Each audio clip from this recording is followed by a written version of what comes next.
First and foremost, I want to make a really important distinction that can change everyone's life and is not talked about nearly enough. I have two separate things that I'm struggling with. And what we're seeing is that the more and more research that's coming out around the interrelationships of your brain, your gut, and your hormones is fibromyalgia can sometimes be classified as a symptom, and depression can also be classified as a symptom of similar or even the same underlying cause. In some people, it manifests as dementia. In some people, it manifests as Alzheimer's. In some people, it manifests as ADHD. In some people, it manifests as depression. In some people, it manifests as weight gain. In some people, it manifests as autoimmune diseases. We don't know why neurological inflammation or hormonal dysregulation or dysbiosis in your gut manifest as fibromyalgia in some people, depression in other people, or both fibromyalgia and depression in one person. But what you will find is, at least in the United States, and I would imagine in other parts of the world as well, we're often told that, for example, what do I do to treat this condition? For example, I want to do some things with physical movement and with relationships. Depression has been shown to have tremendous correlation between the key lifestyle factors that we talk about when we talk about sane living. We talk about overall the inputs into your body. I like to say it that way because it's about more than food. Food is one input into your body, but also the way you talk to yourself is another input into your body. The relationships in your life or how other people talk to you is another input into your body. The amount of rest and relaxation and sleep you get is another input into your body. And if you squint, the way you move your body is another input into your body. For example, if we're sitting all day, that is communicating something to our body, versus if we're standing up and we're moving and our shoulders are up, our chest is out, our chin is up, that is communicating something fundamentally different.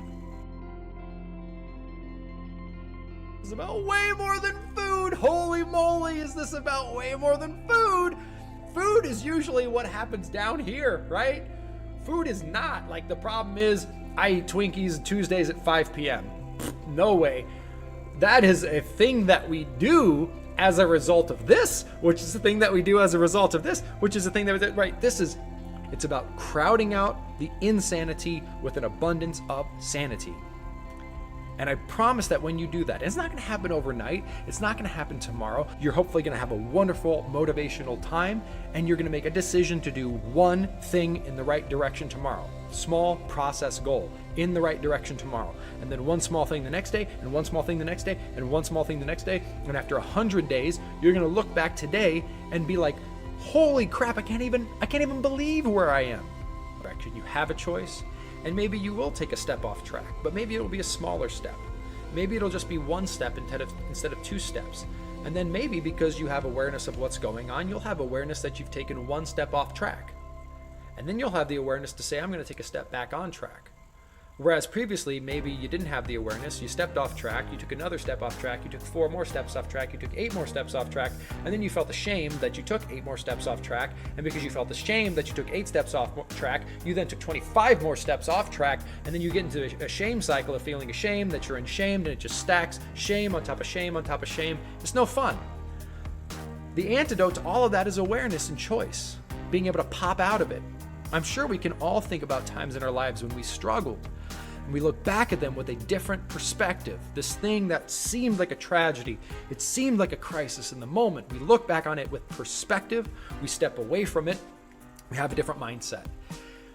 The more you can give yourself permission to do that in the moment, to take a wider view of the situation and to make those choices, that will help you to stay on track or to quickly get back on track if you get off track.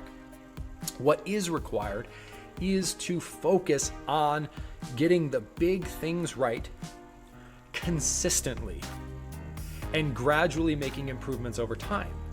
Honestly, if you think about that for any area of life, if we got the big things right consistently and then gradually made improvements over time,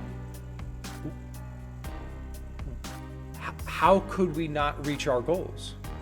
Unless our goals were like, I, Jonathan, have the goal of wanting to be a professional basketball player. It's probably not going to happen because, yes, there are physical limitations, which is the thing that, right, this is my amazing father who's actually staying with me along with my mother here for 3 weeks to help take care of our new baby girl. He is a drug and addictions counselor. And it's amazing, right? When he talks about, he works with people who are like addicted to heroin, and it's just a horrible opioid epidemic. And it's consistently, they don't have a heroin problem because heroin is what they use to cope with this, which was caused by this, which was caused by this, boom, you get here, you understand that, you get a new perspective on that. It's so much easier to take control and change the downstream effects.